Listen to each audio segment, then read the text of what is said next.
40 milligram caffeine থাকে একটা কফিতে, অথচ ওইটাতে আছে 80 মিলিগ্রাম ক্যাফিন। আমি দুপুরবেলা কফি খাই না যে রাতে ঘুম নষ্ট হবে, অথচ আপনি বাচ্চাকে 80 মিলিগ্রাম ক্যাফিন দিচ্ছেন কিসের? চকলেটে আর ড্রিঙ্ক।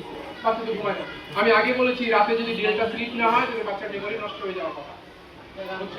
এই জন্য এত পড়ে মনে থাকে না। বাচ্চাকে একটা পড়াবেন, সে তাকে পড়াচ্ছেন একটা, সে আর একদিকে নজর, ফোকাস অ্যাটেনশন দিতে পারে না ওই ক্যাফিনের কারণে।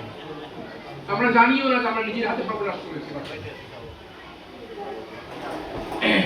বাচ্চাকে একটা দেন, এই 1 গ্লাস পানি দেন, পানির ভেতরে চিনি দেন, চিনি গুলা দিয়ে বলে এবার পানি পরে বলে যে চিনিটা বের করে দাও।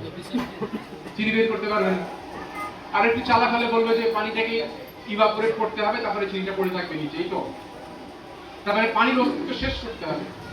কারো মনে যদি কষ্ট দাও, ওই কষ্টটা তার সারা অঙ্গে এই চিনির মতো চলে যায়।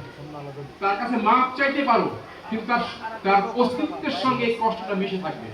কাউকে কষ্ট দিবা না, কারোর কাছে কষ্ট দিবা না।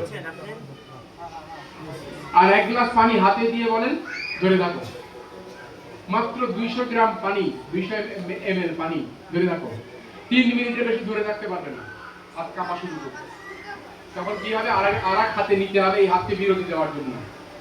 মাত্র 200 ml পানি তুমি 3 মিনিট ধরে রাখতে পারলে না। আর এত বড় মানুষকে যখন কষ্ট দাও, সেই কষ্ট সে বুকের ভিতরে পাষাণ কিভাবে রাখে? কোনো কষ্ট নিজের মনের ভিতরে পুষে রাখবে না। কষ্ট পুষে রেখেছ, সেই কষ্ট তোমাকে ঘুমাতে দেবে না, সেই কষ্ট তোমাকে পড়তে দিবে না, সেই কষ্ট তোমাকে কোনো মতে স্থির থাকতে দিবে না। কষ্ট পেয়েছ, বাবা মা বা টিচার শেয়ার করো। Sharing is caring. চিংড়ি মাছ খেতে খেতে গল্পটা শোনায় দেন। চিংড়ি মাছের গায়ে যে খোলস থাকে, এই খোলসটা ওই খুব টাইট থাকে, শক্ত। মাছ যখন বড় হয় খোলসটা তত বাড়ে না, ওর হয় কি বলে, ভিতরে টাইট লাগে। ও পারে কি সম্মুখে যে সুর আছে, সুর দিয়ে নিজে নিজে ছিঁড়ে ফেলে পানির স্রোতে ওর গা থেকে খোলসটা ভেসে যায়।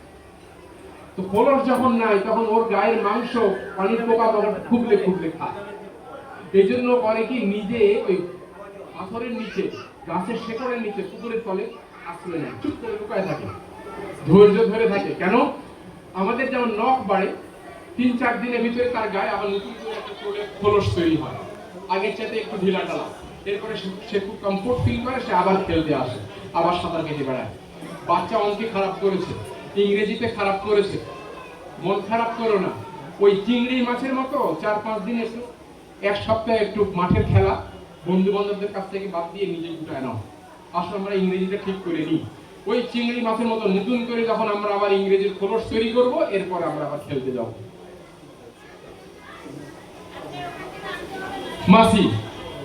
মাছির 4000 চোখ আছে, 4000 চোখ। মাছির 3999টা চোখ যদি আপনি সার্জারির মাধ্যমে কেটে বের করে ফেলেন, থাকলে একটা চোখ, ওই একটা চোখে সে সব দেখতে পারবে যেটা 4000 চোখে দেখতে। অর্থাৎ প্রত্যেকটা চোখই একটা স্বতন্ত্র ইন্ডিপেন্ডেন্ট চোখ। এখন আমি আমার নাতনিকে বলেছিলাম যে লেটস মেক আই 6000 চোখ বানাতে হবে। তো 6000, আমার ওই লাইব্রেরির বইয়ের সংখ্যা থেকে বলছিল 6000 চোখ বানাতে হবে। তো আমার নাতনিরাও খেলতে খেলতে আমার এখানে ওই কলম দিয়ে, পেন্সিল দিয়ে সব ছোট ছোট চোখ আঁকা দেওয়া হলো, যে নানার দাদার 6000 চোখ আঁকা দেওয়া। আসলে ব্যাপারটা হলো, আমি আমার নাতনিদের শিখিয়েছি, একটা বই পড়ে শেষ করবা, একটা চোখ হবে। 2টা বই পড়ে শেষ করবা, 2টা চোখ হবে। এই চোখটা হবে কোথায়? ওরা আমার এখানে চোখ আঁকা দেয়, চোখটা ওখানে হবে না, চোখটা হবে ভিতরে। এটাকে আমরা বলি অন্তর্দৃষ্টি। ইসলাম বলেছে ইত্তাকু ফিরাসাতাল মুমিন, আল্লাহ রাসূল সাল্লাল্লাহু আলাইহি ওয়াসাল্লাম বলেছেন ইত্তাকু ফিরাসাতাল মুমিন, মুমিনের অন্তর্দৃষ্টিকে ভয় করো, ফা ইন্নাহু ইয়ানজুরু বিনুরিল্লাহ। সে আল্লাহর দেওয়া বিশেষ ক্ষমতায় দেখে। আল্লাহর দেওয়া বিশেষ ক্ষমতা যদি পেতে চাও, পড়ো, চোখ বাঁধো, একটা বই পড়বা, একটা চোখ হবে। এখন কয়টা চোখ? আমি সিঙ্গাপুরে একটা প্রোগ্রামে গেছিলাম, আমার নাতনি, 2 নাতনি, 6.5 বছর 7 বছর বয়স। ওরা ছেলের এবং মেয়ে, একজনের 89টা, আর একজনের 91টা। এখন যার 89টা হয়েছে ছেলের মেয়ে, সে তো জ্বলে মরতেছে, ওটিটা কম হয়ে গেছে। এখন আমি বলেছি ঠিক আছে আমি ঘুরে আসি, এরপর তোমাদের দেখি কার কটা চোখ তুমি কামার করে নিও।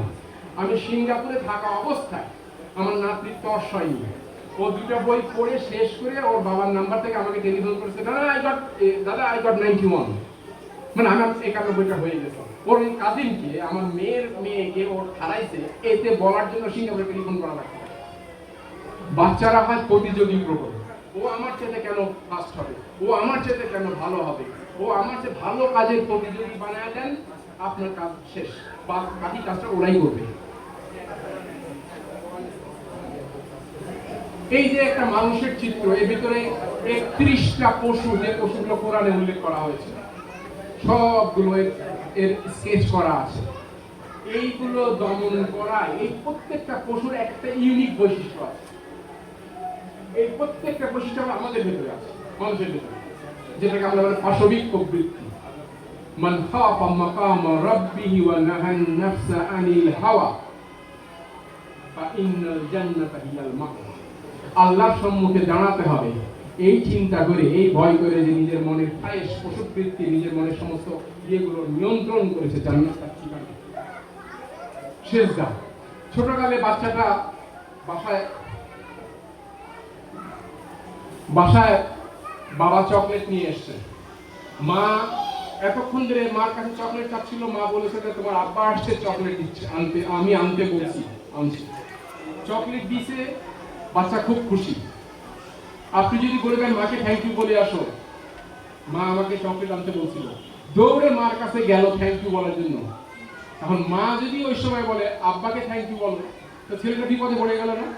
চকলেট খাবো, এখন একে থ্যাংক ইউ বলতে হবে, ওকে থ্যাংক ইউ বলতে হবে, একবার এদিকে চলে যায়, একবার ওদিকে চলে যায়। আপনি যদি বলেন আল্লাহকে থ্যাংক ইউ দিয়ে আসো, এখন বাচ্চাটা খুঁজে বেড়াবে আল্লাহ কই।